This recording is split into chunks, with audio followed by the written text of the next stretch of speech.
সন্ত্রাসী যারা তাদের পক্ষে যারা সাফাই গিয়েছে, কোন মুসলমান দুনিয়াতে যদি তার পক্ষে কথা বলে সে মুসলমান নেতাকে জুতাবিনা করতে হবে।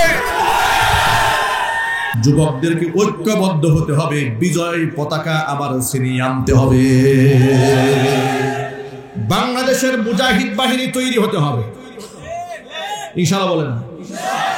বাংলাদেশের মুজাহিদ বাহিনী তৈরি হতে হবে। শাহজালাল শাহপরান রহমাতুল্লাহি আলাইহির পুণ্যভূমি সিলেট থেকে মুজাহিদ বাহিনী তৈরি হয়ে যেতে হবে। মাথার মধ্যে কাফনের কাপড় পেঁচিয়ে কালিমার পতাকা হাতের মধ্যে নিয়ে সমস্ত যুবকদেরকে আলেমদের হাতে হাত রাখতে হবে, কাঁধে কাঁধ মিলাতে হবে, বাতিলদের চোখে চোখ রেখে জানিয়ে দিতে হবে আমরা মুসলমান, তামাম পৃথিবীর মুসলমানরা আমরা ঐক্যবদ্ধ আছি। আবরার ফাহাদের এই বাংলাদেশের একটি আলোচিত ঘটনা, বুয়েটের মেধাবী ছাত্র আবরার ফাহাদকে যারা হত্যা করেছিল, গোয়েন্দা পুলিশ তাদেরকে জিজ্ঞেস করেছিল, ভাই তোমরা তোমাদের সাথীকে এভাবে মারতে পারলে, কেন মারলে? তখন তারা বলেছিল যে আমাদের মাথা ঠিক ছিল না। তো কেন মাথা ঠিক ছিল না? আমরা পুজোতে গিয়েছিলাম, পূজা মণ্ডপে গিয়ে আমরা অনেক বেশি ড্রিঙ্কস করে ফেলেছিলাম, মাথা ঠিক ছিল না বিদায় পিটিয়ে সাথীকে হত্যা করেছে। তাহলে এর দ্বারা প্রমাণিত হয় যে পূজা মণ্ডপে মাদকের সরাসরি থাকে, জিনা ব্যভিচারের সরাসরি থাকে। যেখান থেকে লোকেরা মদ্যপান করে ঠান্ডা মাথায় পিটিয়ে মানুষ হত্যা করার মতো জঘন্য পাপাচার এই দেশে সংগঠিত হয়েছে। আমি আমার অনেক বয়ানে বলেছি যে ঘটনা পূজা মণ্ডপ থেকে এসে ঘটানো হয়েছে। আল্লাহ পাকের করম, আল্লাহ পাকের রহম, আল্লাহ পাকের দয়া। এমন একটি ঘটনা যদি কোনো মসজিদ কিংবা মাদ্রাসা কিংবা কোনো পীরের খানকা কিংবা ওয়াজ মাহফিল থেকে গিয়ে কেউ ঘটাতেন, তাহলে ইতোমধ্যে গোটা বাংলাদেশের সব বাম এবং রামেরা একত্রিত হয়ে শাহবাগে একটা মঞ্চ কায়েম করে ছাড়তেন। তারা বলে ফেলতেন বাংলাদেশ সব মাহফিল নিষিদ্ধ করে দেওয়া হোক, কারণ এখান থেকে উদ্বুদ্ধ হয়ে লোকেরা মানুষ হত্যা করেছে। আপনারা বুক ফুলিয়ে মাথা উঁচিয়ে ইমানদারের মতো জবাব দিয়ে বলুন তো, এমন কোন ঘটনা কোরআনের মাহফিল থেকে উদ্বুদ্ধ হয়ে মানুষ কেউ কোনোদিন করেছে? আরো জোরে বলতে হবে, করেছে।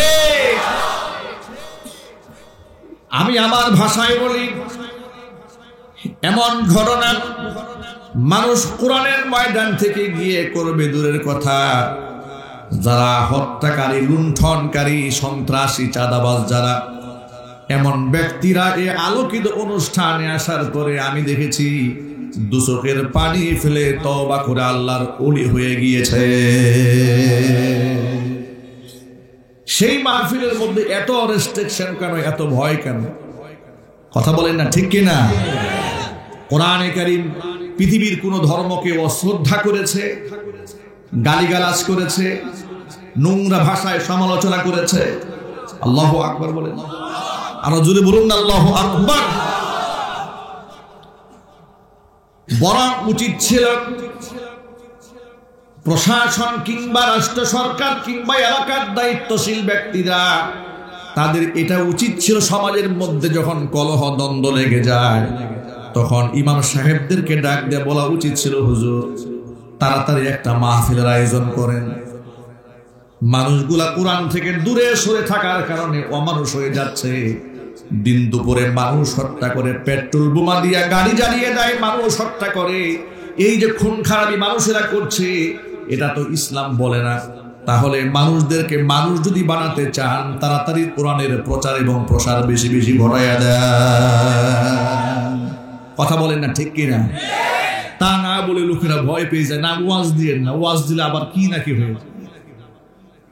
ও আমার যুবক ভাইরা, ভালো করে শোনেন, ইসলাম এই পৃথিবীতে শান্তির নমুনা, শান্তি উপহার দিয়েছে, সন্ত্রাসবাদ উপহার দেয় নাই। মানুষের সমস্ত হক ইসলাম প্রতিষ্ঠিত করে দিয়েছে। জোরে জোরে বলেন সুবহানাল্লাহ। এই জন্য আমি আমার ভাষায় বহু জায়গায় বলেছি, আজকেও বলি, কোরআনী সমাজ যদি সমাজের মধ্যে কায়েম হয়ে যায়, তাহলে এই সমাজের নারী অধিকারের জন্য রাস্তাঘাটে মিছিল করতে হবে না। কৃষক, শ্রমিক, দিনমজুর বেতন বৃদ্ধির জন্য আন্দোলন করে পুলিশের গুলি খেয়ে মরতে হবে না। ইসলাম যদি প্রতিষ্ঠিত হয়ে যায় কোন দেশে, সেই দেশে অমুসলিমদের অধিকার প্রতিষ্ঠার জন্য হিন্দু, বৌদ্ধ, খ্রিস্টান ঐক্য পরিষদ গঠন করার প্রয়োজন হবে না। কারণ ইসলাম এমন একটি ধর্ম যেখানে বাবার অধিকারের কথা বলা আছে, মায়ের অধিকারের কথা বলা আছে, যেখানে অমুসলিমের অধিকারের কথা আছে, কৃষকের অধিকারের কথা আছে, শ্রমিকের অধিকারের কথা আছে। এর মানে গোটা বিশ্ববাসীকে কমপ্লিট কোড অফ লাইফ, একটি পরিপূর্ণ জীবন ব্যবস্থা ইসলাম উপহার দিয়েছে।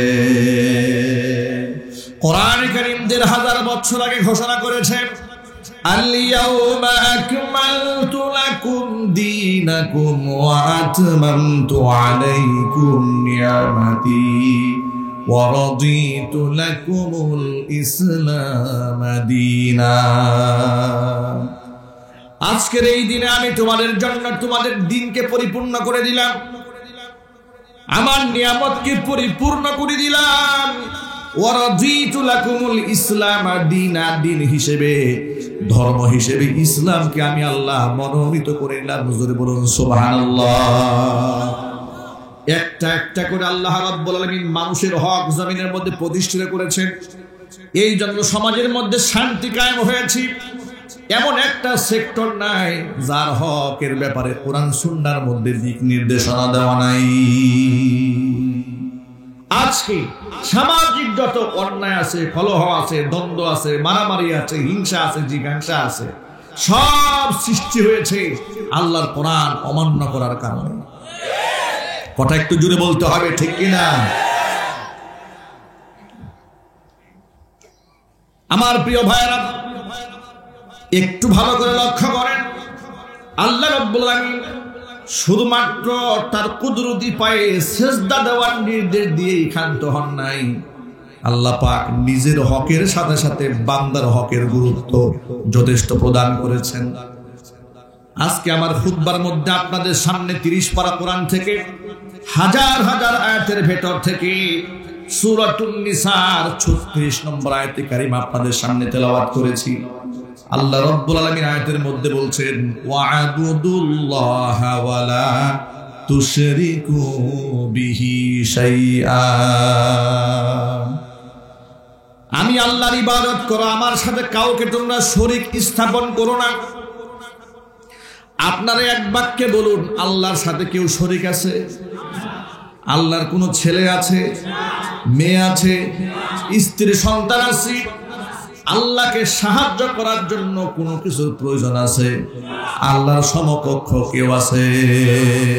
আল্লাহর সাথে কাউকে শরীক স্থাপন করা যাবে না। ইমানদার বান্দা তো সেই বান্দা যে বান্দা মনে প্রাণে বিশ্বাস করে এই পৃথিবীর সকল ভালো মন্দের ফয়সালা একমাত্র আল্লাহর পক্ষ থেকে আসে। যদিও দুঃখজনক ভাবে সত্য কথা, আমরা এই বাংলাদেশে ৯০ থেকে ৯৫% মুসলমানের বাংলাদেশে, এদেশের প্রথম সারির কিছু রাজনীতিবিদদের মুখ থেকে এমন কথা আমরা বলতে শুনি, মুসলমানের সন্তান হওয়ার পরে পূজা মণ্ডপে গিয়া বলে যে আপনারা বেশি বেশি মা দুর্গার বন্দনা করুন যাতে করে বিশ্বে শান্তি প্রতিষ্ঠিত হয়। বলে নাই? কথা বলেন, বলে নাই? আজীব ব্যাপার। মনে রাখবেন এই কথাটা ভালো করে, গোটা দেহের মধ্যে মাথার ভূমিকা যেমন, গোটা সমাজের মধ্যে নেতার ভূমিকা ঠিক তেমন। মাথা যদি ভালো হয়ে যায়, দেহটা ভালো হয়ে যায়, সমাজের নেতা যদি পচে যায়, গোটা সমাজ এমনি পচে দুর্গন্ধ ছড়িয়ে যায়। এই জন্য নবী করিম সাল্লাল্লাহু আলাইহি ওয়াসাল্লাম ১,৫০০ বছর আগে ঘোষণা করেছেন, কিয়ামতের অন্যতম একটা আলামত হচ্ছে ওয়াসাহুম জুহালুহুম, এই সমাজের মূর্খরা সমাজের নেতা হয়ে যাবে। ওই সমস্ত মূর্খ মানুষগুলার বাস্তব চিত্র আজকে সমাজের মধ্যে দেখা যায়। মুসলমানের ঘরে জন্ম হওয়ার পরে বলে মা দুর্গা তার বেশি বেশি বন্দনা করেন যাতে করে বিশ্বের মধ্যে শান্তি প্রতিষ্ঠিত হয়। জোরে জোরে বলেন নাউজুবিল্লাহ। এই ভণ্ড নেতার ঈমান আছে? আরো জোরে বলতে হবে ঈমান আছে। সুতরাং নেতা নির্বাচন করতেও সাবধান। ও যুবক ভাইরা, কার পেছনে দৌড়াচ্ছেন সাবধান হয়ে যান। যে ব্যক্তি আমার আল্লাহর সাথে শরীক স্থাপন করে, আমার ইসলামের আকীদাকে জবাই করে দেয়, ও যত বড় মাপের নেতা হোক না কেন, সে আমার আদর্শের নেতা হতে পারে না। জোরে বলুন ঠিক কিনা? কারণ সাহাবায়ে কেরাম শাহাদাত বরণ করেছেন, তারা অগ্নিসাগর পাড়ি দিয়েছেন, তারা টুকরা টুকরা হয়েছেন, তারপর শরীক করেন নাই আল্লাহর সাথে। কথা বলেন ঠিক কিনা? আল্লাহ রাব্বুল আলামিন বলে দিয়েছেন, ওয়া'বুদুল্লাহ, আমি আল্লাহর ইবাদত করো, আমি আল্লাহর সাথে কাউকে শরীক স্থাপন করো না। নবী করিম সাল্লাল্লাহু আলাইহি ওয়াসাল্লাম হাদিস শরীফের মধ্যে বলেন, আলা উনাব্বিউকুম বিআকবারিল কাবাইর, আমি কি তোমাদেরকে নিকৃষ্টতম কবিরা গুনার কথা বলে দেব না? সাহাবায়ে কেরাম বললেন, বালা ইয়া রাসূলুল্লাহ, ও নবী আপনি অবশ্যই আপনি আমাদেরকে বলে দিবেন কবিরা গুনার মধ্যে নিকৃষ্ট কবিরা গুনাহ কোনটি? নবী করিম সাল্লাল্লাহু আলাইহি ওয়াসাল্লাম বললেন, আকবারুল কাবাইরি সালাসা, তিনটা গুনাহ হচ্ছে কবিরা গুনার মধ্যে নিকৃষ্টতম গুনাহ। এর মধ্যে এক নাম্বার হচ্ছে আল ইশরাকু বিল্লাহ, আল্লাহর সাথে শরীক স্থাপন করা। দুই নাম্বার হচ্ছে উকুকুল ওয়ালিদাইনি, পিতা মাতার সাথে নাফরমানি করা। তিন নাম্বার হচ্ছে কওলুজ জুর আও শাহাদাতুজ জুর, মিথ্যা কথা বলা অথবা মিথ্যা সাক্ষী দেওয়া। সমাজে মিথ্যা সাক্ষী আছে না? আরো জোরে বলতে হবে আছে না নাই? মুসলমানের সন্তান আদালতে দাঁড়িয়ে, মুসলমানের সন্তান আদালতে দাঁড়িয়ে বলে, যা বলিব সত্য বলিব, সত্য বই মিথ্যা বলিব না। এ কথা বলার পর থেকে যা বলে সব মিথ্যা কথা বলে। চিল্লায় বলুন ঠিক কিনা? কিন্তু এই বিচার তো শেষ নয়, বিচার দিবস তো আছে, আছে না? সেদিন বিচার দিবসে প্রধান এবং পৃথিবীর সর্বশ্রেষ্ঠ বিচারক আহকামুল হাকিমিন আল্লাহ সুবহানাহু ওয়া তাআলা সেদিন বিচারক হবেন। ইনসাফ এমন ভাবে প্রতিষ্ঠিত হবে, যারা এই পৃথিবীতে মিথ্যা সাক্ষ্য দিয়ে মানুষকে বিপদগ্রস্ত করেছে, পাই টু পাই হিসাব সেদিন চুকিয়ে দেওয়া হবে। যদি বলুন ঠিক কিনা? প্রিয় ভাইরা, আল্লাহর সাথে কাউকে শরীক করা যাবে? আরো জোরে বলুন। দুর্গা কিংবা দরগা, ভালো করে শুনেন, দুর্গা কিংবা দরগা এগুলা কি ভালো মন্দ করার কোনো ক্ষমতা রাখে? আরো জোরে বলুন। ওই যে চট্টগ্রামে এক ভণ্ড মৌলবী, আমাদের বাংলাদেশের এক তরুণ প্রজন্মের পতিতদশা আলেম মুফতি আলী হাসান ওসামা, তিনি তাদেরকে মিলাদ কিয়াম নিয়ে, ঈদে মিলাদুন নবী দিয়ে, জশ্নে জুলুস নিয়ে চ্যালেঞ্জ করলেন। চ্যালেঞ্জ করার পরে ওই লোকটা, এই ভণ্ড মৌলবী রাগে ক্ষোভে মুফতি আলী হাসানের বিরুদ্ধে বিচার দেওয়ার জন্য গেছে মাজারে। দেখছেন না ভিডিও আপনারা? অনলাইনে আবার লাইভ করছে। অনলাইনে লাইভ করে কবরে শুয়ে থাকা ব্যক্তিকে বলছে যে আপনার কাছে বিচার দিয়ে গেলাম, আপনি দেখেন না এগুলা কি চলতেছে? নাউজুবিল্লাহ বলবেন না। এদের যে কোন হাসপাতালে ট্রিটমেন্ট করতে হবে এমন হাসপাতাল তো আবিষ্কারই হয়নি। এগুলাকে পাগনা পাগলা গারদে নিলে পাগলগুলার মাথা নষ্ট বানায় স্যার। কথা বলতে হবে ঠিক কিনা বলে? কবরে গিয়ে বিচার দেয়। দেখেন না আপনি কি চলতেছে দুনিয়াতে? সব বন্ডামি চলছে।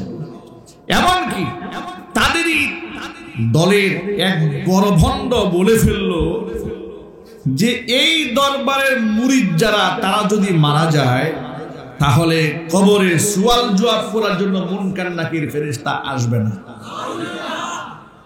তাহলে কে আসবে? তারা বলছে সরাসরি বাবা আসবে। আমার এই বক্তব্য বিশ্বাস না হলে ইউটিউব সার্চ করেন, ওরা বলেছে কিনা।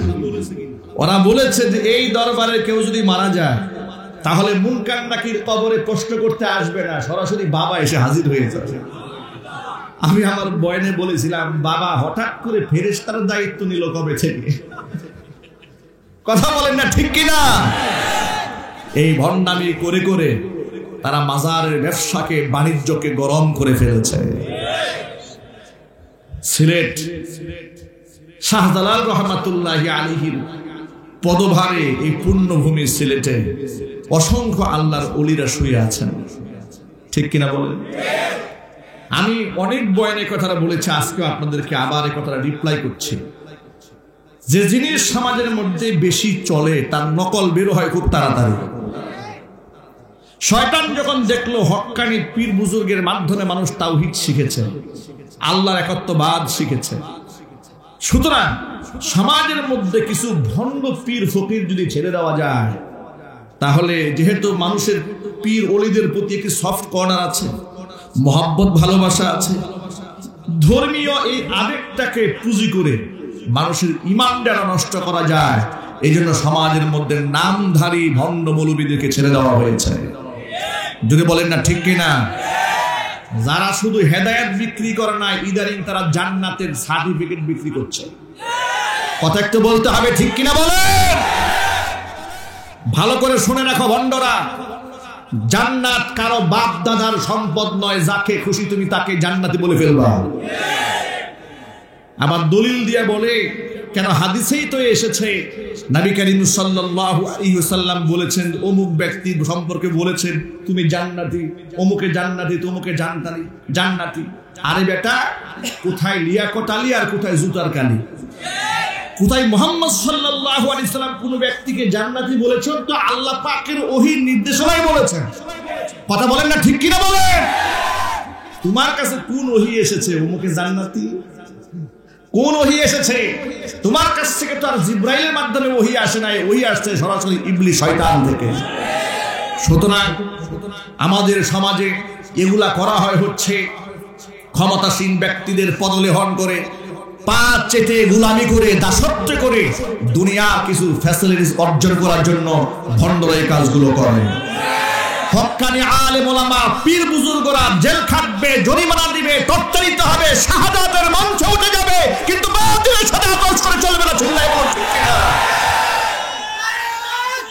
আল্লাহু আকবার,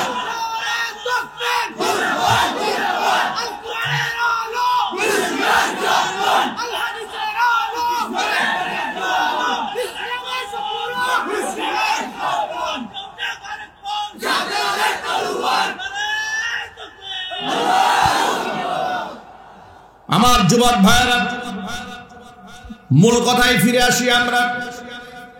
সাহাবায়ে কেরাম রাদিয়াল্লাহু তাআলা আনহুম আজমাইন শাহাদাতের মঞ্চে উঠেছেন, শহীদ হয়ে গিয়েছেন, কিন্তু তারা শিরিক করেন নাই, বাতিলের সাথে আপোষ করেন নাই।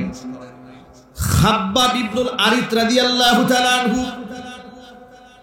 মদিনাতুল মুনাওয়ারায় আল্লাহর নবী এই সাহাবী, তিনি তার ইতিহাস বর্ণনা করেছেন। উমরে ফারুক রাদিয়াল্লাহু তাআলা আনহুর শাসনামলে হযরত উমর রাদিয়াল্লাহু তাআলা আনহু মক্কাতুল মুকাররমায় কুফফারদের সাথে ঘটে যাওয়ার কথাগুলো সাহাবীদের কাছ থেকে শুনতেছিলেন। এক একজন করে তাদের জীবনের অভিজ্ঞতা খলিফার সামনে বর্ণনা করছেন। সিরিয়ালে একজন একজন বলতে বলতে বলতে বলতে এবার খাব্বাব রাদিয়াল্লাহু তাআলা আনহুর পালা যখন এসেছে, খাব্বাব রাদিয়াল্লাহু তাআলা আনহুর কাছে উমর রাদিয়াল্লাহু তাআলা আনহু জানতে চাইলেন, খাব্বাব তুমি তোমার ইসলাম ধর্ম গ্রহণ করার ইতিহাসটা আমাদেরকে শোনাও। খাব্বাব ইবনুল আরিত রাদিয়াল্লাহু তাআলা আনহু ইতিহাস না শুনিয়ে সরাসরি জামা খুলে পিঠটা খলিফার সামনে দেখালেন। খলিফা ওমর ফারুক রাদিয়াল্লাহু তাআলা আনহু খাব্বাব ইবনুল আরিতের পিঠ দেখে আটকে উঠলেন ভয়ে। মানুষের পিঠ কি করে এমন হয়? মানুষের কোমর এত চিকন হয় কি করে? খাব্বাবকে দেখে ওমর ফারুক রাদিয়াল্লাহু তাআলা আনহু বলছেন, খাব্বাব আপনার কোমর এত চিকন হলো কি করে? আপনি কি জন্মগতভাবে এমন হয়েছেন? আপনার পিঠের মধ্যে এত বড় বড় গর্ত কেন? এমন পিঠ তো আমি আমার জিন্দেগিতে কোনোদিন দেখি নাই। খাব্বাব ইবনুল আরিত রাদিয়াল্লাহু তাআলা আনহু খলিফাতুল মুসলিমিন ওমর ফারুক রাদিয়াল্লাহু তাআলা আনহুকে ডেকে বলছেন, খলিফা আমি জন্মগতভাবে এমন ছিলাম না, আমি ইসলাম গ্রহণ করেছি। এই পৃথিবীর মধ্যে সর্বপ্রথম যারা ইসলাম গ্রহণ করেছেন তাদের মধ্যে আমি ছিলাম ৬ষ্ঠ নম্বরের মুসলমান। আল্লাহু আকবার, চিল্লায় এখন আল্লাহু আকবার। আপনারাই বলেন, সুখের দিনের ইসলাম আর দুঃখের দিনের ইসলাম কি সমান? আরো জোরে বলুন। যে সময় কালিমা পড়লে পিঠের চামড়া চলে যায়, আল্লাহর একাত্মবাদের ঘোষণা দিলে দেশ থেকে বিতাড়িত হতে হয়, ওই সময় ইসলাম গ্রহণ করা আর বিরিয়ানি তেহারি খাওয়ানোর সময় ইসলাম গ্রহণ করা দুটো এক জিনিস হতে পারে না। এই জন্য কোরআন বলেছে, ওয়াস-সাবিকুন আস-সাবিকুন উলাইকাল মুকাররাবুন, যারা অগ্রগামী তারা তো অগ্রগামী, তারা হচ্ছে আমি আল্লাহ পাকের নৈকট্য প্রাপ্ত। চিল্লায় আল্লাহু আকবার।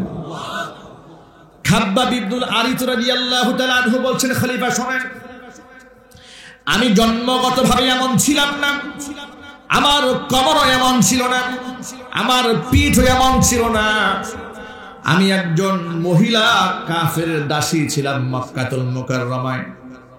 আমি যখন তাওহীদের বাণী গ্রহণ করে নিয়েছিলাম, আমার মনিব যখন শুনতে পেল আমি ধর্মান্তরিত হয়েছি, আমার উপর এমন নির্যাতনের স্টিম রুলার তারা চালিয়েছে, যুবকদেরকে লেলিয়ে দিয়েছে, পাথর আগুনে গরম করে মরুপ্রান্তরে ছড়িয়ে দিয়েছে, সেই পাথরের মধ্যে আমাকে চিৎ করা শুয়ায় দিয়েছে, আবার পিঠের চামড়া পুড়ে গিয়েছি, এমন কি লোহার পাত আগুনের মধ্যে তা দিয়ে লাল করে ফেলা হয়েছে, ওই তা দিয়ে আমার মাথার মধ্যে চাপ দিয়ে ধরা হয়েছে, আমার মাথার চুলগুলা পুড়ে গিয়েছে, চামড়া পুড়ে গিয়েছে, আমি সেন্সলেস হয়ে জমিনের মধ্যে পড়ে গিয়েছি, পাথরের টুকরা গুলা গলে গলে আমার শরীরের মধ্যে ঢুকে গিয়েছে, এমন কি আমি আমার নিজের নাকে আমার পিঠের চামড়া পুরা দুর্গন্ধ, এমনকি আমার চর্বি পুরা দুর্গন্ধ বলে আমি নিজে শুকেছি। এভাবে আমাকে নির্যাতন করেছে। আমাকে একটা কন্ডিশন তারা দিয়েছিল, খাব্বাব তোমার নির্যাতন বন্ধ হয়ে যাবে, তুমি শুধু মুহাম্মদের কাছে গিয়ে বলো আমি তোমার ধর্ম প্রত্যাখ্যান করলাম। আমাকে এমন অফার তারা দিয়েছে, আমি সব নির্যাতন মেনে নিয়েছি, কিন্তু ইসলাম ছাড়তে রাজি হই নাই। জোরে জোরে বলেন সুবহানাল্লাহ। কোরআনে কারীমের মধ্যে আল্লাহ পাক এই জন্য বলেন, ওয়া ইদা কিলা লাহুম আমিনু কামা আমানান নাসু ক্বালু আনুমিনু কামা আমানাস সুফাহা আলা ইন্নাহুম হুমুস সুফাহা ওয়ালাকিন লা ইয়ালামুন। যখন মদিনার মুনাফিকদেরকে বলা হতো ঈমান আনো সেইভাবে যেভাবে লোকেরা ঈমান এনেছে, আয় আমার সাহাবা যেভাবে সাহাবায়ে কেরাম ঈমান এনেছে, তারা বলতো আনুমিনু কামা আমানাস সুফাহা, যেভাবে বোকা লোকেরা ঈমান এনেছে আমরা কি সেই রকম ঈমান আনবো নাকি? আল্লাহ রাব্বুল আলামিন বলছেন, আলা জেনে রাখো, ইন্নাহুম হুমুস সুফাহা ওয়ালাকিন লা ইয়ালামুন। আমার ইমানদারদেরকে, নবীর সাহাবীদেরকে যারা বোকা বলে, নবীর সাহাবীরা বোকা নয়, কি ও আসলে নিজেরাই বোকা, কিন্তু ওরা সেটা উপলব্ধি করতে পারে না। বর্তমান সমাজের মধ্যেও দেখবেন যারা ইয়াং জেনারেশন ইসলামের পক্ষে চলে, ইসলামের কথা বলে, তাদেরকে সমাজের নাস্তিক বুদ্ধিজীবীরা বেওকুফ মনে করে। কথা বলেন না ঠিক কিনা? জ্ঞানী আর বুদ্ধিমান কাদেরকে মনে করে শোনেন? হাতের মধ্যে সিগারেট, দাঁড়িয়ে রাস্তায় পেশাব করে, বিরাট স্মার্ট বয়, প্যান্ট 14 জায়গায় তালি দেওয়া, বিরাট বুদ্ধিজীবী। কথা বলেন ঠিক কিনা? যে মেয়েটা শর্টস পরেছে, মাথার চুলগুলো পার্লারে গিয়ে পাম্পিং করে উঁচা করে হাই হিল পরে রাস্তা দিয়ে হেঁটে যাচ্ছে, বলে বিরাট স্মার্ট আধুনিক মেয়ে, বিরাট জ্ঞানী, ইউরোপে থাকে, আমেরিকায় থাকে, কত যে লেখাপড়া করেছে, কত যে পড়াশোনা করেছে, পড়াশোনা করতে করতে জামা কাপড় সব খুলে ফেলছে। কথা একটু বলতে হবে ঠিক কিনা? আর সুজানগরের এই মেয়েটা একেবারেই সাদা সিধা, 17-18 বছর মাত্র বয়স হয়েছে, হাত মোজা পরেছে, পা মোজা পরেছে, বিরাট আলখেল্লা পরেছে, চেহারা কিচ্ছু দেখা যাচ্ছে না। এতো একেবারেই সেকেলে, সে আমলের মেয়ে, সে আধুনিক হতে পারে না, জ্ঞান বুদ্ধি একটু কম। এই চিন্তা চেতনা অনেকের মধ্যে আছে না নাই? আল্লাহ বলছেন, আলা ইন্নাহুম হুমুস সুফাহা, মনে রেখো এরা বোকা নয়। পরকালকে যারা বিশ্বাস করে, আল্লাহকে যারা বিশ্বাস করে, নিজের সতীত্বকে যারা হিফাজত করে, এরা বোকা নয়। বোকা ওরা নিজেরাই, কিন্তু ওরা সেটা জানে না। কথা বলেন না ঠিক কিনা? প্রিয় যুবক ভাইরা আমার, আমি শুধু আপনাদেরকে সাহাবায়ে কেরামের জীবনের ছোট্ট একটা অংশ তুলে ধরেছি। এমন একটি আর দুটি ঘটনা নয়, শত শত হাজার হাজার ঘটনা আপনাদের সামনে একটা একটা করে উপস্থাপন করা যাবে, কিন্তু আলোচনা লম্বা করার মধ্যে কোনো ফায়দা নাই। মূল কথাটা বুঝে নিতে হবে। সাহাবায়ে কেরাম হচ্ছে আমাদের আদর্শের নমুনা। কোরআনে কারীমে আল্লাহ পাক তাদের ঈমানকে আমাদের জন্য ঈমানের মডেল বানিয়ে দিয়েছে। তারা যদি তাওহীদের উপর প্রতিষ্ঠিত থাকতে গিয়ে এত নির্যাতিত হতে পারেন, তাহলে আমরা কি আমাদের ঈমানি পরীক্ষায় পাস করতে পারবো না ইনশাআল্লাহ? সবাই বলুন না, পারবো না ইনশাআল্লাহ? নাকি কোন নেতার ভয়ে আমাকে মন্দিরে যেতে হবে?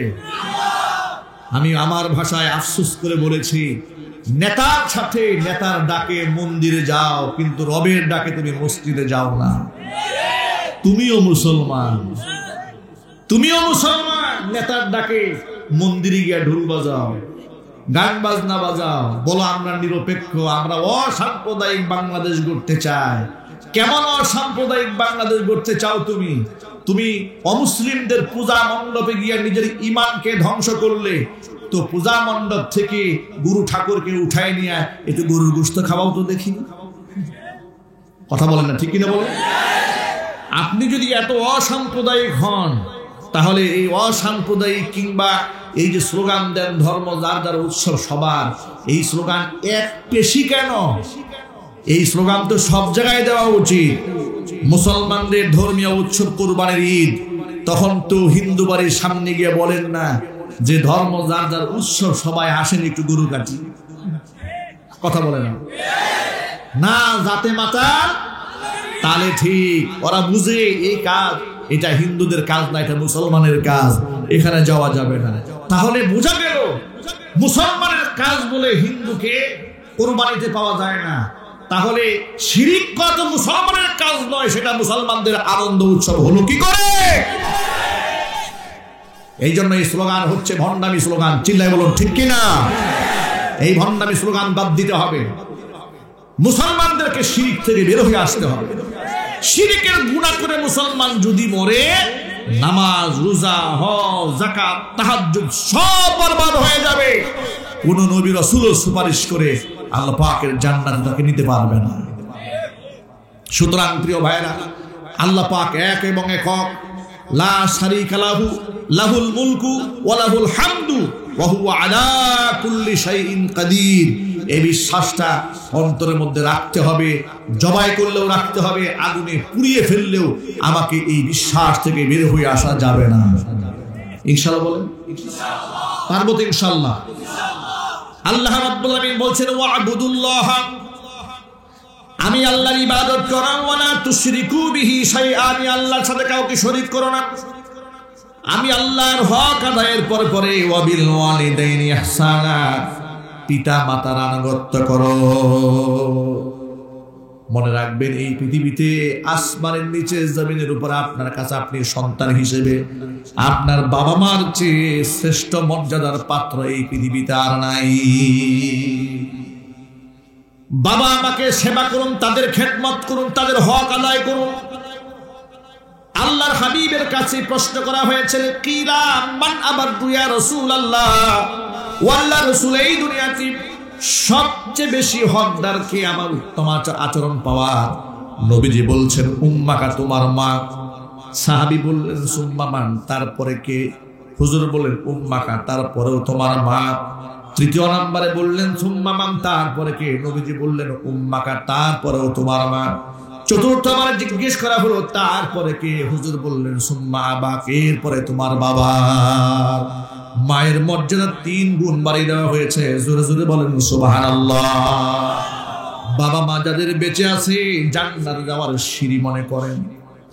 আল্লাহর নবীর কাছে প্রশ্ন করা হয়েছিল, হুজুরের কাছে জিজ্ঞেস করা হয়েছিল, মা হাক্কুল ওয়ালিদাইনি আলাইনা ইয়া রাসূলুল্লাহ, আল্লাহর রাসূল পিতামাতার কি পরিমাণ হক আমাদের উপরে আছে। নবীজি জবাব দিয়ে বলেছিলেন, হুমা জান্নাতুকা ওয়া নারুকা, পিতামাতাই তোমার জন্য জান্নাত, পিতামাতাই তোমার জন্য জাহান্নাম। এর মানে হচ্ছে তোমার আমলে, তোমার আখলাকে, তোমার ব্যবহারে, তোমার মুআমালাত মুআশারাতে বাবা মা যদি খুশি হয়ে যান, আল্লাহ পাকের জান্নাত ওয়াজিব হয়ে যাবে। আর যদি তোমার ব্যবহারে বাবা মা রুষ্ট হয়ে যান, কষ্ট মার আঘাত প্রাপ্ত হন, মনের মধ্যে আঘাত তৈরি হয়ে যায়, তোমার জন্য আল্লাহর জান্নাত হারাম হয়ে যাবে, জাহান্নাম ওয়াজিব।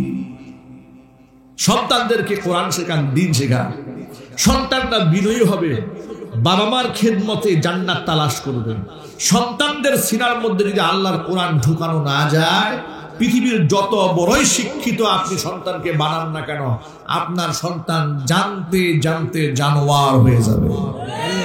জোরে কোন ঠিক কিনা? এই যে কিছুদিন আগে আপনারা দেখেননি, বৃদ্ধাশ্রমে এক মহিলার স্টেটমেন্ট বাংলাদেশের প্রথম সারির টেলিভিশনগুলো প্রচার করেছে। তিনি ইংল্যান্ডে থেকেছেন, ইংল্যান্ডে তার বিয়ে হয়েছে, তার বাচ্চা কাচ্চা সব ইংল্যান্ডে হয়েছে। সেখানে সন্তানদেরকে উচ্চ শিক্ষায় শিক্ষিত করেছে। সন্তানরা বৃদ্ধা মাকে প্লেনে উঠিয়ে দিয়ে গায়েব হয়ে গেছে। নাউজুবিল্লাহ বলবেন না? কিন্তু আমি বহু মাহফিলে কথা বলেছি যে গোটা দুনিয়া ঘুরে দেখলাম, অনেক বড় বড় দুনিয়ার ডিগ্রিধারী লোকদের বাবা মাকে বৃদ্ধাশ্রমে পাওয়া যায়, হাফেজ কিংবা আলেমের বাবা মাকে বৃদ্ধাশ্রমে খুঁজে পাওয়া যায়। এই জন্য সন্তানদেরকে দিন শেখান, কাজে আসবে, ফায়দা হবে। সন্তান আপনার জুতার নিচে জান্নাত তালাশ করতে শিখবে। আর দিন যদি না শেখায়, তাহলে সন্তান, আপনি মরে যাবেন, আপনার সন্তান সারেগামা পাদানিসা গান গাবে। বাংলাদেশের এক বুদ্ধিজীবী গত বছর মারা গেছে, নামটা বলবো না, আমি নাম বলে সবাই চিনে ফেলবে, শুধু বোঝানোর জন্য বলি। প্রথম সারির বুদ্ধিজীবী, জানাজার নামাজের মধ্যে ছেলে মেয়ে সমানে দাঁড়ায় গেছে। নাউজুবিল্লাহ বলবেন না? প্রিয় ভাইরা, যেমন কর্ম, কথা বল, যেমন কর্ম কামা তাদিনু তুদানু, আরবিতে একটা প্রবাদ আছে, যেমন কর্ম তেমন ফল। এমন প্রজন্ম রেখে গেছে ওই লোকটা। মারা যাওয়ার পরে সাংবাদিকরা ছেলের কাছে গেছে, বাবার ব্যাপারে কিছু বলেন। ছেলে তো একেবারে ইউরোপ স্টাইলে হাসতে হাসতে বাবার মৃত্যু সংবাদ তিনি জাতির সামনে পেশ করছেন। নাউজুবিল্লাহি মিন যালিক। স্ত্রীর কাছে জানতে চাওয়া হলো যে আপনার স্বামীর মুমূর্ষ অবস্থায় কিন্তু স্মৃতিচারণ করুন। স্ত্রী বেচারি স্বামীর স্মৃতিচারণ করছে, যে তার যখন একেবারেই হাত ডাক শুরু হয়েছে, মৃত্যু পথের যাত্রী, স্বামী তখন স্ত্রীকে ডেকে বলেছে যে আমার সেই পুরাতন দিনের গানটা কই একটু দাও তো শুনি। তিনি একটা গানের ভক্ত ছিলেন, সেই গানটা তার কানের মধ্যে বাজিয়ে দেওয়া হয়েছে, গান শুনতে শুনতে সে মরছে। চিন্তা করা যায়, দেশের প্রথম সারির বুদ্ধিজীবী গান শুনতে শুনতে মরে, ওর জানাজার নামাজের মধ্যে লোকের ওযু থাকবে কেমনে বলেন? কথা কন না, ঠিক কিনা? সবার জানাজা তো মানুষ পড়তে চায় না। কিছু মানুষের জানাজা পড়ার জন্য লোকদের বুক ফাটা আর্তনাদ থাকে, থাকে কিনা চিল্লায় বলেন? এদেশের আলেমদের জানাজা পড়ার জন্য এদেশের মানুষ তাদের বুক ফাটা আর্তনাদ এবং চিৎকার যেভাবে করেছে, পৃথিবীর আকাশ এবং বাতাস সাক্ষী হয়ে থাকবে কিয়ামত পর্যন্ত। আলেমদের জানাজার নামাজের মধ্যে বাধা দেওয়া হয়, এরপর জুয়ার ঠেকানো যায় না। আর ওদের জানাজার মধ্যে দেশ বিদেশের মিডিয়া দিয়া প্রচার চালিয়েও মুসল্লি খুঁজে পাওয়া যায় না। পার্থক্যটা এখানে। বিভিন্ন পত্র পত্রিকায় ম্যাগাজিনে সংবাদ প্রচারিত হয়, অমুক ব্যক্তি বাংলাদেশের সর্বোচ্চ জনপ্রিয় ব্যক্তি বলা হয়। আমি বলবো যে ভাই, সময়ের মাত্র ব্যবধান। কে জনপ্রিয় আর কে জনপ্রিয় না, এটা তো প্রমাণিত হয় মৃত্যুবরণ করার পরে। জিন্দা থাকা অবস্থা তো টের পাওয়া যায় না। কথা বলতে হবে, ঠিক কিনা বলেন? বাংলাদেশের এমন অনেক প্রভাবশালী ব্যক্তি, এসপি, ওসি, ডিসি, বড় বড় প্রভাবশালী ব্যক্তি, যাদের গাড়ির বহর থেকেছে, বডিগার্ড থেকেছে, এমনকি বাসার নিচে মানুষ দিনের পর দিন, ঘন্টার পর ঘন্টা করে সময় কাটিয়েছে। তারাই যখন রিটায়ার্ড পার্সন হয়েছে, বাড়ির সামনে কোনো মানুষ খুঁজে পাওয়া যায় না, ঘরের বউ পছন্দ করেন, ঠিক কিনা? কিন্তু পক্ষান্তর আলেম ওলামা যারা আল্লাহ পাকের এই কোরআন হৃদয়ে ধারণ করেছে, তাদের সম্মান আল্লাহ পাক এত বৃদ্ধি করেছেন দুনিয়াতে, মৃত্যুর আগ পর্যন্ত শুধু মহব্বত করেছে তা নয়। আপনারা সিলেটের মাটিতে দেখেছেন, আপনার যখন অল্প সম্ভবত গত বছরই গাছবাড়ি হুজুর রাহমাতুল্লাহি আলাইহি যখন দুনিয়া থেকে বিদায় হলেন, সিলেটে তার জানাজা হয়েছে। আমার কাছে জানাজার দৃশ্য দেখে মনে হয়েছে এখানে শুধু মানুষ না, আসমান থেকে মনে হচ্ছিল ফেরেশতা নাজিল হয়ে গিয়েছে। ঠিক কিনা বলেন? তারা পৃথিবীর কোনো রাজা বাদশা ছিলেন না, কিন্তু হ্যাঁ তারা রাজত্ব করেছেন মানুষের হৃদয়ে রাজ্যে। কথা বলেন ঠিক কিনা? আল্লামা জুবাইর আহমদ আনসারী রাহমাতুল্লাহি আলাইহি, আল্লাহ পাক বেহেশতের উচ্চ মাকাম দান করেন, কত বয়ানে সিলেটবাসীকে শুনিয়েছেন। ঠিক কিনা বলেন? ফজরের পরে বয়ান করেছেন, সকাল 10টায় বয়ান করেছেন, 12টায় বয়ান করেছেন, জোহরের পরে বয়ান, আসরের পরে বয়ান, মাগরিবের পরে বয়ান, ইশারের পরে বয়ান, রাত 12টায় বয়ান, 1টায় বয়ান, 2টো বয়ান। এমন অবস্থা হয়েছে বয়ান করতে করতে স্টেজের মিম্বারে বসে ঘুমায় গেছেন। এত বেশি মহব্বত করেছে সিলেটবাসী তাকে। তিনি যখন দুরারোগ্য ব্যাধিতে আক্রান্ত হয়েছিলেন, সিলেটবাসী প্রবাসী ভাইরা কোটি কোটি টাকা ভালোবাসা দিয়া তার চিকিৎসায় সহযোগিতা করেছে। আল্লাহর বান্দা করোনাকালীন লকডাউনের সময় দুনিয়া থেকে বিদায় হলেন। গোটা দেশের চিত্র, দুনিয়ার চিত্র বড় ভয়াবহ হয়ে গেল। মা মরে গেলেও সন্তান বের হতে চায় না, বাবা মরলেও সন্তান লাশের কাছে যায় না। কথা বলতে হবে ঠিক কিনা? এমন কঠিন চরম বাস্তবতার সম্মুখীন গোটা জগৎবাসী যখন হয়ে গেল, এমন লকডাউনের সময় ব্রাহ্মণবাড়িয়াতে যখন তার মৃত্যুর সংবাদ দেশবাসী জানতে পারলো অনলাইনে, সোশ্যাল মিডিয়াতে, মানুষ যারা জানা যায় সামিল হতে না পারে মেইন রুট ব্লক করে দেওয়া হলো। পুলিশ চেকপোস্ট বসিয়ে মেইন রোড গুলো আটকায় দেওয়া হলো, ঘন জমায়েত যেন হতে না পারে, মানুষ যেন বেশি হাজির হতে না পারে। ব্রাহ্মণবাড়িয়ার পুলিশের দায়িত্বরত যিনি ছিলেন তিনি বলেন যে আমরা সেভাবেই প্রচার করি যে সংক্ষিপ্ত জানাজা হবে, লোকজন যেন কম আসে, এই জন্য আমরা মাইকিং টাইকিং কিছু করতে দেইনি। কিন্তু যেখানে 10টায় জানাজা হওয়ার কথা তেমন লোকের আনাগোনা নাই। হঠাৎ করে আধা ঘন্টা আগে, জানাজার নামাজের আধা ঘন্টা আগে ডানে বামে তাকিয়ে দেখছি যে বাঁধ ভাঙা জোয়ারের মতো, সমুদ্রের ঢেউয়ের মতো মানুষ উপচে পড়ছে জানাজার নামাজ। সুবহানাল্লাহ, আসতে বলেন। একটুখানি বিবেচনা করেন, এই কোরআনে আল্লাহ রাব্বুল আলামিন বলেছেন ইয়ারফাইল্লাহুল্লাযীনা আমানু মিনকুম ওয়াল্লাযীনা উতুল ইলমা দারাজাত।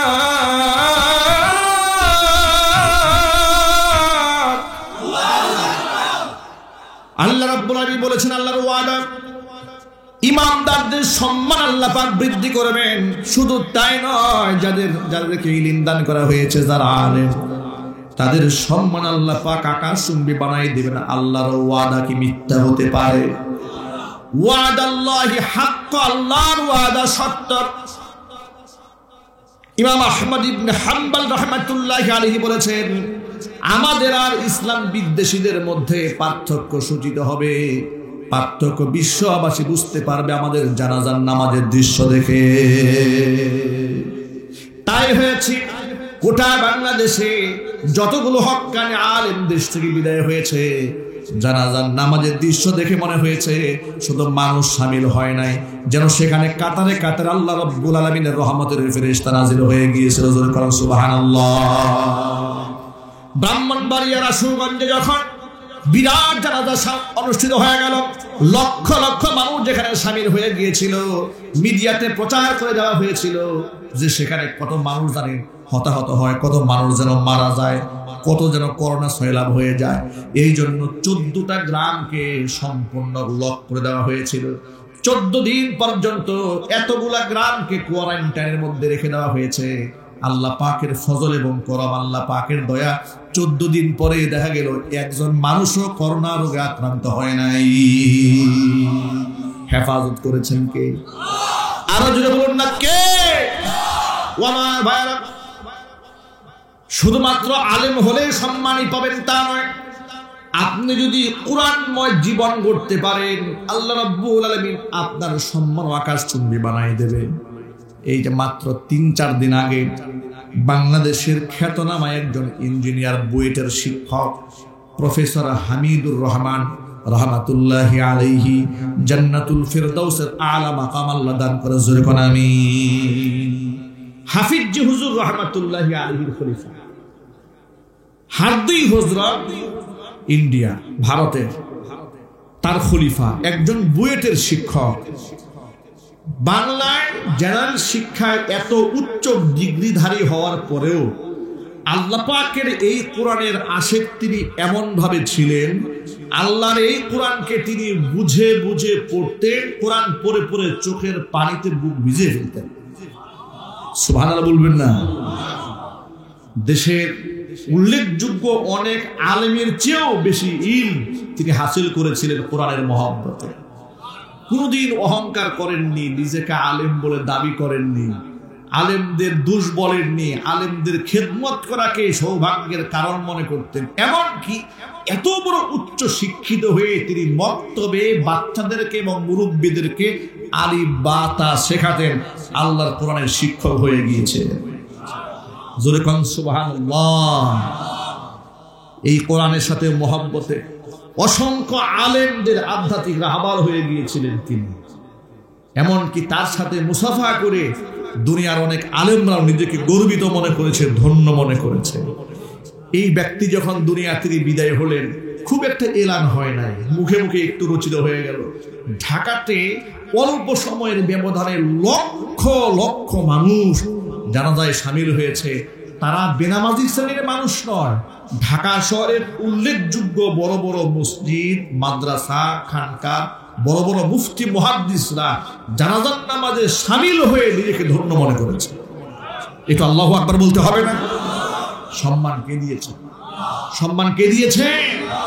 এই জন্য বলি কোরআনময় জীবন গড়ুন, সম্মানিত হবেন দুনিয়াতে, সম্মান পাবেন কবরে, সম্মান পাবেন আখিরাতে। আল্লাহ তুমি কবুল করে নাও। আরো জোরে কোন আমিন। আমার যুবক ভাইরা,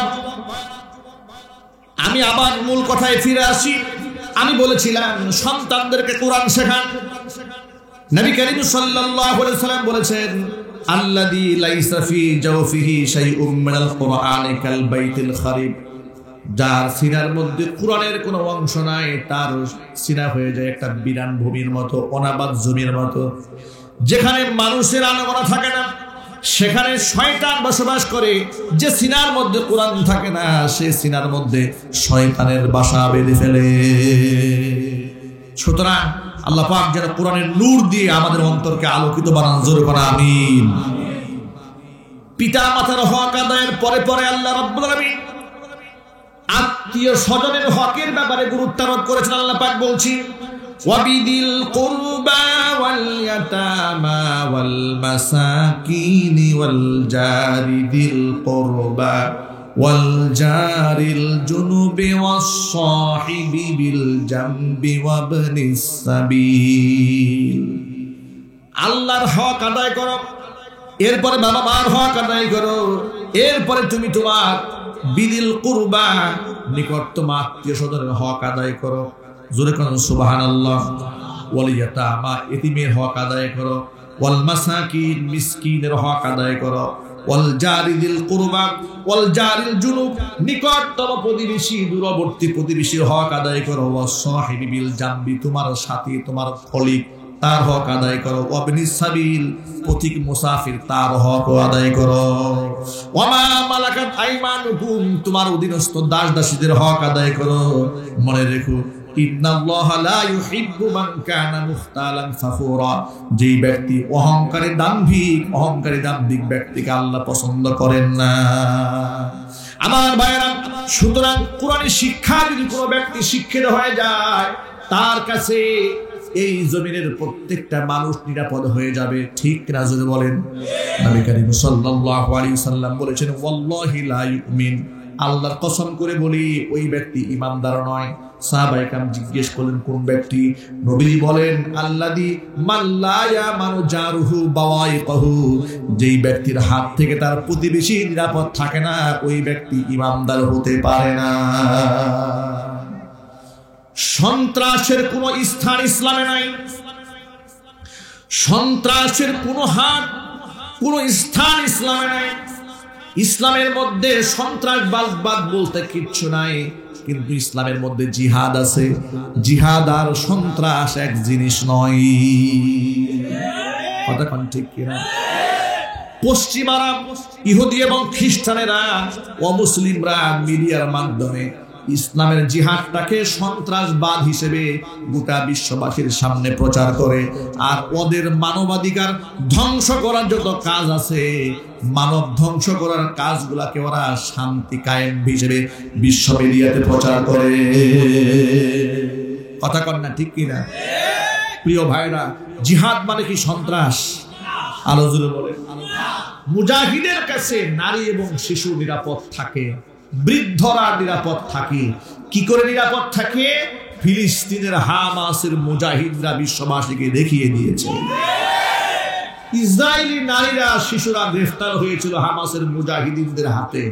হামাস মুজাহিদিনরা তাদেরকে বলেছে, ও ইহুদি মেয়েরা, নারীরা, তোমরা ভয় পেও না, আমরা মুসলমান।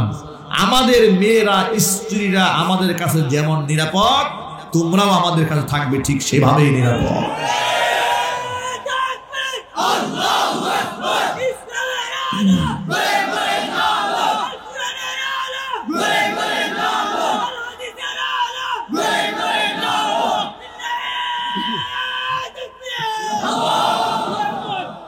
হামাস মুজাহিদিনরা ইহুদি মহিলাদেরকে যখন নিরাপত্তা বেষ্টনীর মধ্যে রেখে তাদেরকে ইসরায়েলি সীমানা নিয়ে নিরাপত্তার সাথে তাদের গন্তব্যে যখন পৌঁছে দিয়েছিল, ইহুদি মতাদর্শের মিডিয়াগুলা স্টেটমেন্ট নেওয়ার জন্য বন্দীদের সামনে মাইক্রোফোন দাঁড় করিয়ে দিয়েছিল।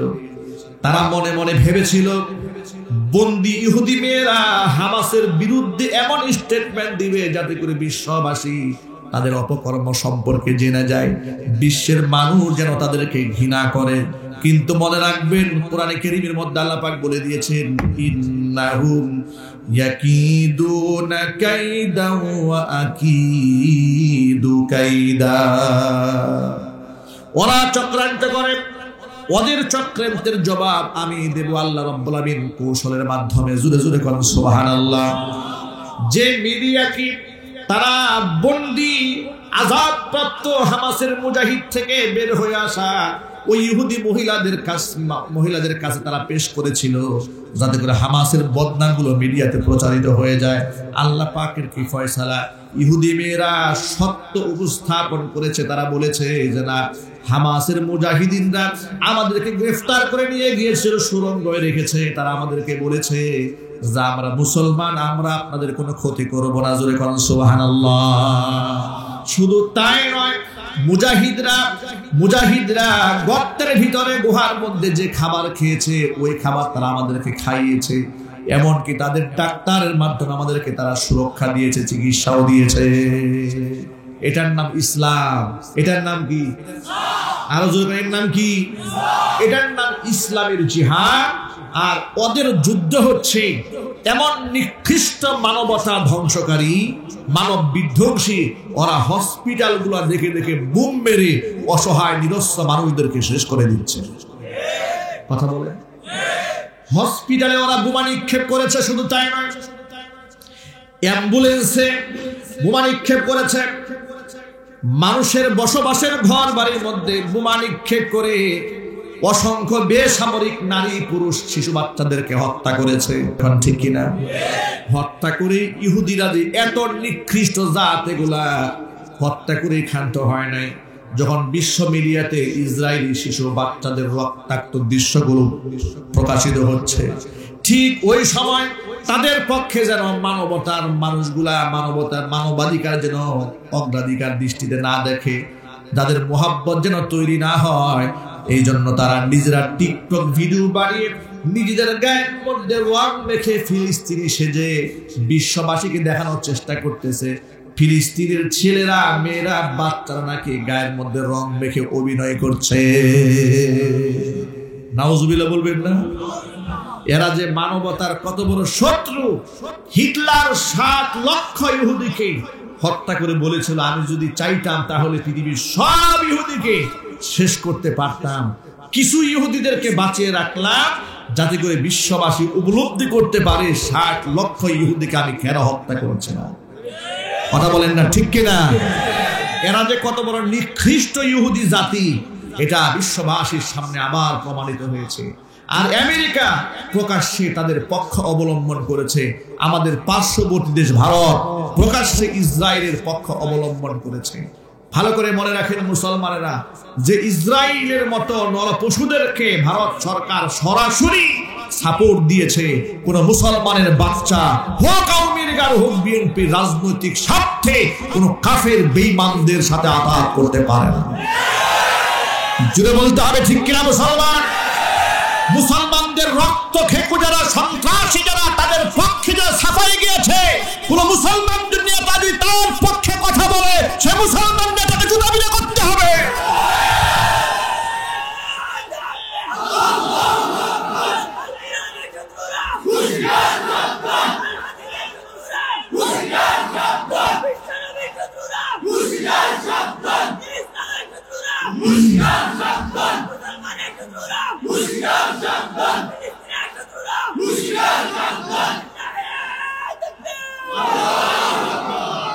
মুসলমানদেরকে ঐক্যবদ্ধ হতে হবে। মসজিদে আকসা মুসলমানদের প্রথম কিবলা, রক্ষা করা দরকার নাই। কথা বলেন। আমি অবাক হয়ে যাই যখন ফিলিস্তিনে বোমা মেরে মুসলমানদের হত্যা করা হচ্ছে, বাংলাদেশের অনেক যুবকেরা তখনও পর্যন্ত ক্রিকেট খেলা নিয়ে মেতে আছে। ভুল বললাম নাকি আমি? বাস্তবতা আছে না? তাদের জন্য আওয়াজ নাই, দুঃখ নাই মনে, কষ্ট নাই মনে। তারা সিনেমা নিয়ে বসে আছে, নাটক নিয়ে বসে আছে, টিকটক নিয়ে বসে আছে। আবার ইদানিং বাংলাদেশে দেখতে পাচ্ছি নতুন ভাইরাসের আবির্ভাব ঘটেছে। স্বামী স্ত্রী মিলে ভিডিও বানিয়েছে, নাম দিয়েছে কাপল ব্লগ। ঠিক কিনা বলেন? নাম দিয়েছে কি? কাপল ব্লগ। আচ্ছা আমি আপনাদেরকে বলি, কষ্ট হচ্ছে নাকি আপনাদের?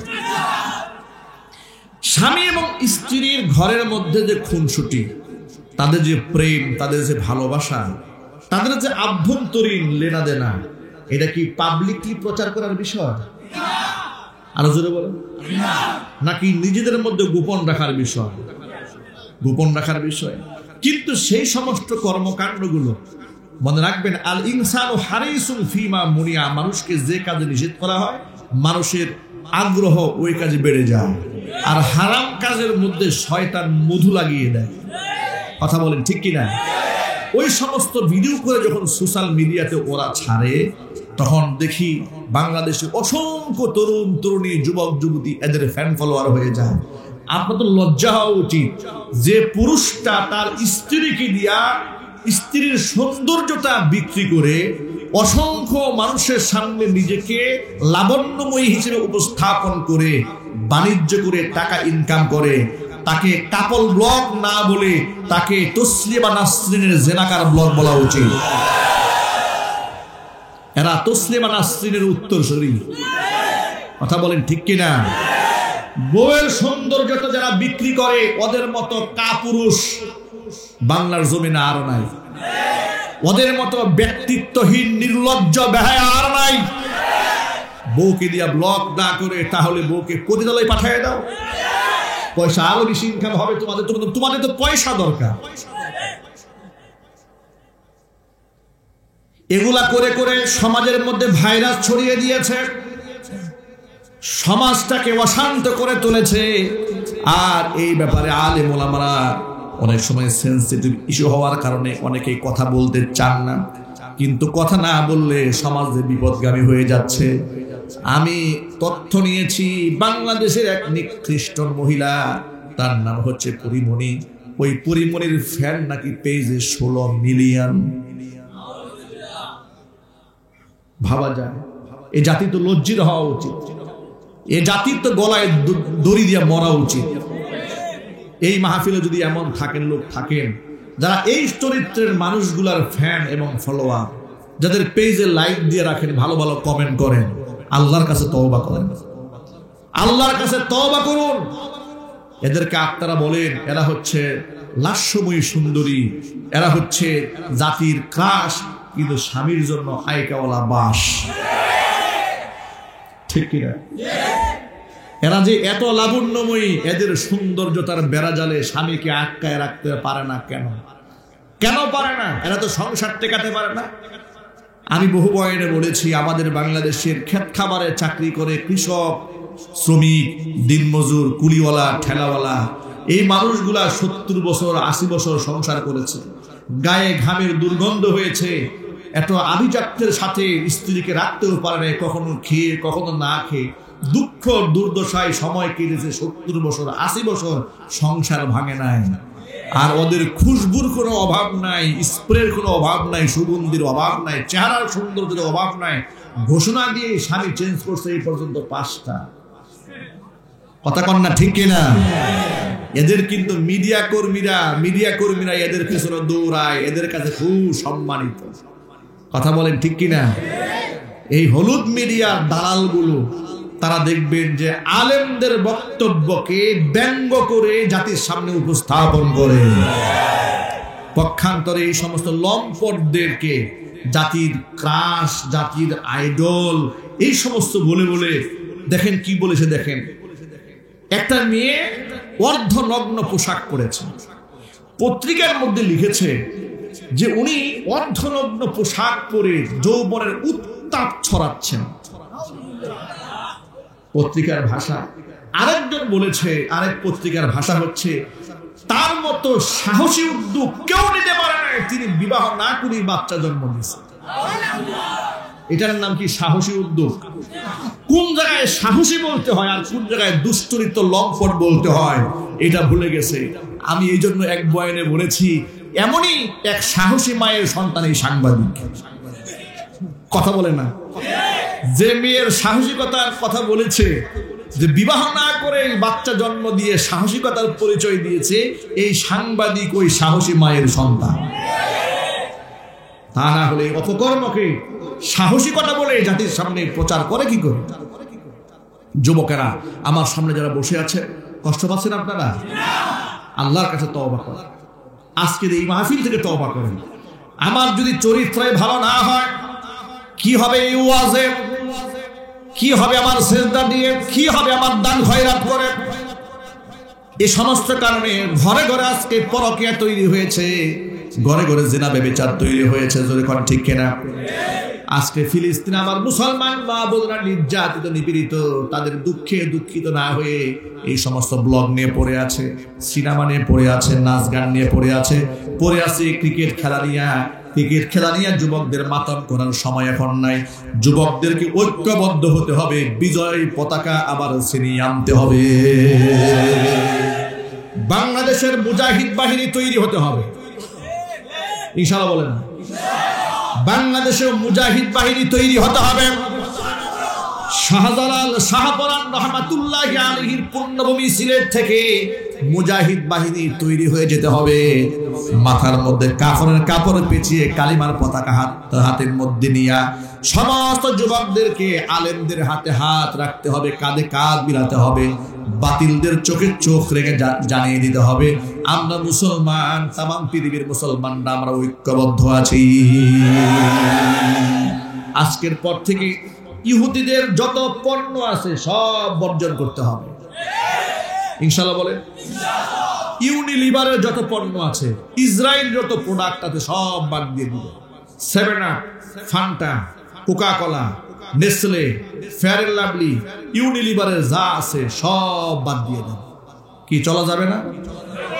কথা বলেন না।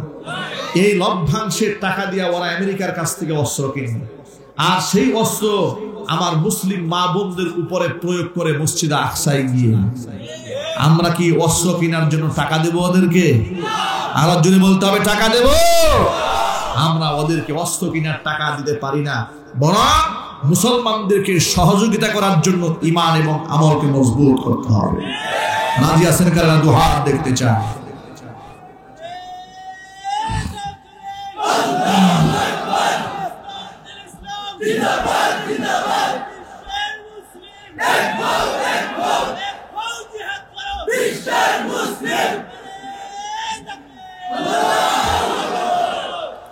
আমাদের কোনো ভয় নাই, চিন্তাও নাই, বিজয় তো আমাদেরই হবে। শর্ত একটা, যদি আমরা ইমানদার হয়ে যেতে পারি। কোরআন কারীমের মধ্যে আল্লাহ রাব্বুল আলামিন বলে দিয়েছেন, ওয়ালা তাহিনু ওয়ালা তাহজানু ওয়া আনতুমুল আ'লাউনা ইন কুনতুম মুমিনিন। হীনমন্যতায় ভোগার কোনো কারণ নাই, দুঃখ ভারাক্রান্ত হওয়ার কোনো কারণ নাই। বিজয় আমাদেরই হবে, শর্ত হলো আমাদের ইমানদার হয়ে যেতে হবে। আল্লাহ পাক যেন ঈমান আমলে পরিপূর্ণ হওয়ার তৌফিক দান করেন। জোরে জোরে করা আমিন।